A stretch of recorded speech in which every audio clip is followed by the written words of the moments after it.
नमस्कार, आप देख रहे हैं न्यूज़ 9 भारत और मैं हूं आपके साथ अशोक चौहान। देश और दुनिया की तमाम खबरों पर आइए डालते हैं एक नजर। में एमएलसी चुनाव के नामांकन के आखिरी दिन अपने सैकड़ों समर्थकों के साथ भाजपा द्वारा घोषित एमएलसी प्रत्याशी अरुण कांत यादव ने कलेक्ट्रेट पहुंचकर नामांकन किया। इस मौके पर भाजपा जिला अध्यक्ष ध्रुव सिंह, लालगंज जिला अध्यक्ष ऋषिकांत राय सहित समर्थक मौजूद रहे। इस मौके पर मीडिया से रूबरू होते हुए अरुण कांत यादव ने कहा कि सबसे पहले मैं भारतीय जनता पार्टी को धन्यवाद देना चाहता हूं और मुझे इस बात की खुशी है कि भारतीय जनता पार्टी योग्य प्रत्याशियों का चयन करती है।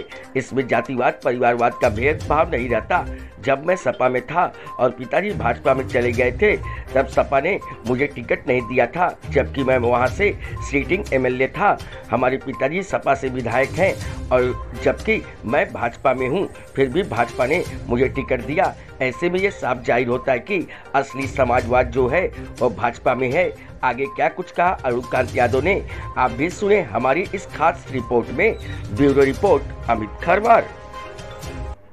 इसके लिए सबसे पहले तो मैं भारतीय जनता पार्टी को धन्यवाद देना चाहता हूं और दूसरी चीज़ मुझे इस बात की खुशी है कि भारतीय जनता पार्टी योग्य प्रत्याशियों का चयन करती है। इसमें किसी तरह का जातिवाद या परिवारवाद का भेदभाव नहीं रहता, क्योंकि जब मैं सपा में था तो उस टाइम मेरे पिताजी चले गए थे बीजेपी में और मुझे सपा ने टिकट नहीं दिया था, जबकि मैं वहां से सिटिंग एमएलए था। लेकिन अब आप भारतीय जनता पार्टी को देखिए, हमारे पिताजी बीजेपी में हैं, हमारे पिताजी सपा में हैं और हम बीजेपी में हैं और वो सपा से विधायक हैं। उसके बाद भी बीजेपी ने हमको टिकट दिया। इससे साफ साफ झलकता है कि भारतीय जनता पार्टी बिल्कुल जो असली समाजवाद है वो भारतीय जनता पार्टी के अंदर है। आजमगढ़ ने जो मैंडेट दिया, समाजवादी ने समर्थकों को या अपने वोट को आप इकट्ठा करेंगे और पार्टी को कैसे मजबूत करेंगे? वैसे मैं आपको एक चीज़ बताना चाह रहा हूँ, शायद इससे पहले इतनी बड़ी संख्या में मुसलमान भाई कभी भारतीय जनता पार्टी कार्यालय पर न गए हों। तो जो ये चुनाव है, इस चुनाव में आजमगढ़ के सभी धर्म, सभी जातियों के लोग एकजुट होकर के भारतीय जनता पार्टी को वोट कर रहे हैं। इसके लिए मैं उन सभी लोगों को धन्यवाद देना चाहता हूँ।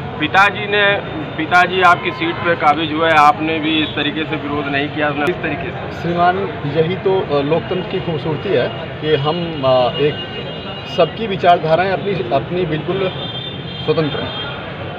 हमें किसी भी तरह का हमारे परिवार की तरफ से कोई दबाव नहीं है, ना हमारा दबाव हमारे परिवार के ऊपर है। जो उनकी विचारधारा वो वैसे काम करेंगे, जो हमें सही लगता है वो हम करेंगे और मुझे लगता है कि यही सही है। पिताजी से आशीर्वाद लिए?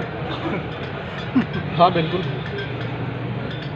क्योंकि आपके पिताजी का बयान था पिछले विधानसभा चुनाव में है।